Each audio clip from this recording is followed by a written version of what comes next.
In Game 5 of the 1956 World Series, Don Larson did something almost no pitcher ever gets to do. He pitched a perfect game, one of only a handful in modern baseball history. No one on the other team got a hit. No one reached first base.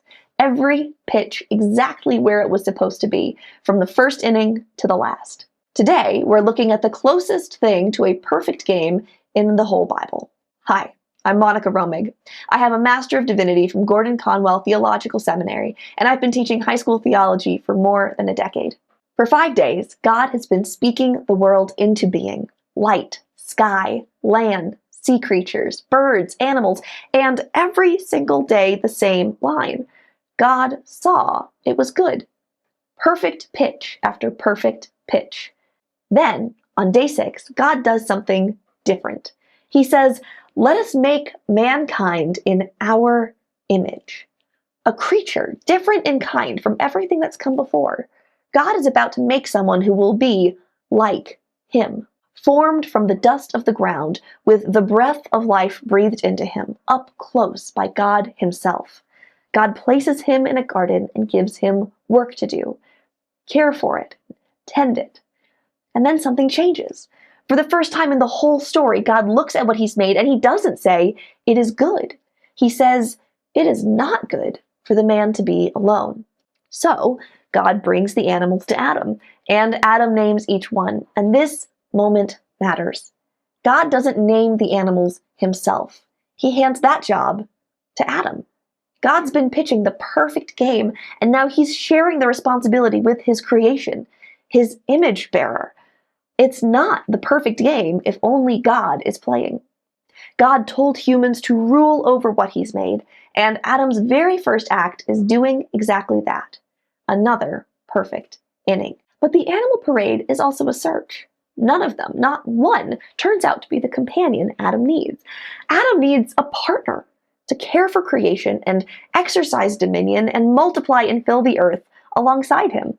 So, God forms a woman from Adam's side and brings her to him, and Adam recognizes her immediately. Bone of my bones, flesh of my flesh. Another perfect pitch. And here's the conclusion to this part of the story. At the end of Genesis 1, we're zoomed out to the whole picture of creation. Once man and woman are in it together, God looks at everything he's made, and this time he doesn't just say it's good. He says it's very good. And that's the only very good in the entire creation account. It comes right here, once Adam and Eve are together. Creation complete with man and woman is what makes very good possible. So, consider how we got there. Every single thing Adam does in this passage is a response to what God has already said and given. God commands, Adam obeys. God provides, Adam receives it rightly. This is what it looks like when a command from God meets a heart that trusts him completely. And because of that, Adam lives in complete harmony with God, with creation, with the woman God gives him. Nothing is broken, nothing is missing. And there's a promise built into this moment too.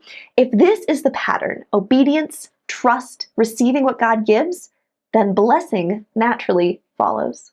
This moment matters for everything else in the series, because this is the way things ought to be. Humanity trusting God completely, doing exactly what we were made to do, and living in complete harmony because of it. This is creation. Every story we look at from here on gets measured against this picture, how it echoes it or veers from it. The big story of the Bible starts with everything very good, and spoiler alert, the big story ends with a happily ever after too. But there are a number of twists and turns before we get there. Next time, we find out how quickly very good starts to change. We've put together a worksheet to go with this video. You can download it in the description below and check out our next video in the series.